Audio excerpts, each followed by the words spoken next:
Another thing that can actually happen to you with this impaired metabolism when you're sleep deprived is nutrient deficiency. So what happened with me, I'm going to tell you a little bit about my backstory, but I'm going to fast forward it. It's not going to be really long. But when I had Logan, my second baby, you know, I recovered quite well from birth, and so I went back to training thinking that I could do it all, and I went back to. I remember I was really proud of you. Oh yeah, so proud. Like, I'm awesome. Here I am, you know, no excuse, baby, and I'm squatting, you know, the real hero. Yeah. Thinking I could do it all and bragging about it. So I went back to intense exercise. I was severely sleep deprived, and like I had a baby that wasn't a great, like she was okay for a little while, but from the 4 to 6 month regression is when she got worse.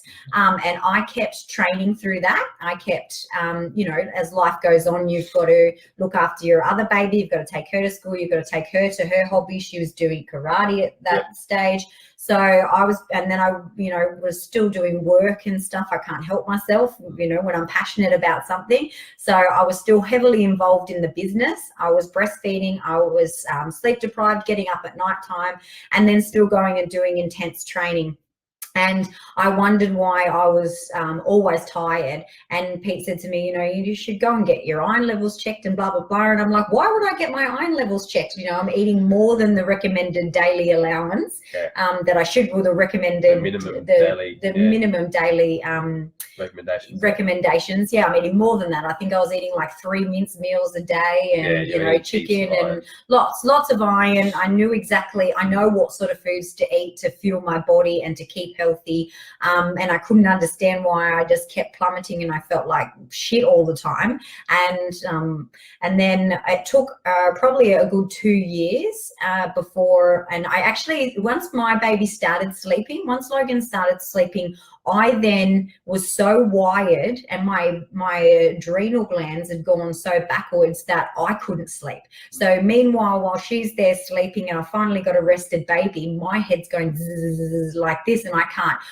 And so then I'm tired throughout the entire day, but at nighttime I was awake like an owl, and it was driving me crazy. You still suffer those effects now? I still suffer those effects now, definitely, and I have to watch my caffeine intake and all of that. Like, so that's, you know, a whole nother level.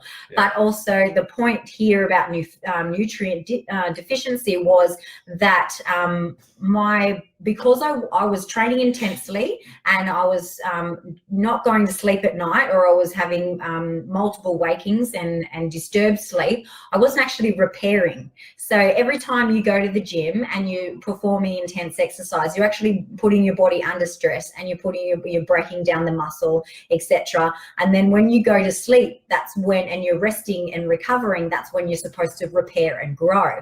So I'll actually try and find some photos of me at the worst of it, where I was actually like tiny, and pale and grey, and I did not look healthy at all. And my body had actually, when I finally, you know, got glandular fever, I got my iron levels were so low that I was anemic and I couldn't understand it.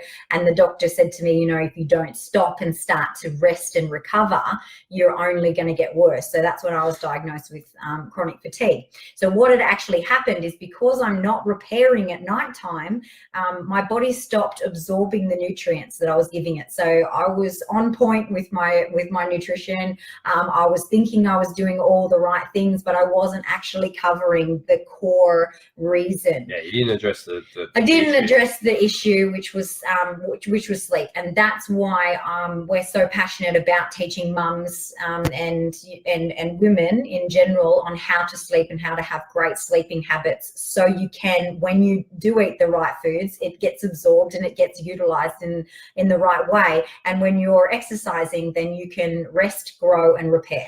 So it manifests in a lot of different ways.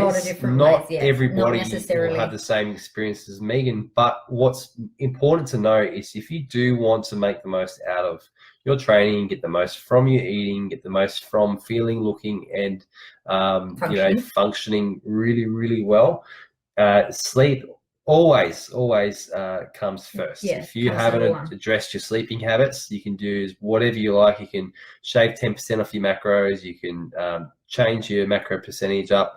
You can incorporate as much F45 and CrossFit and other cardio regimes as you like.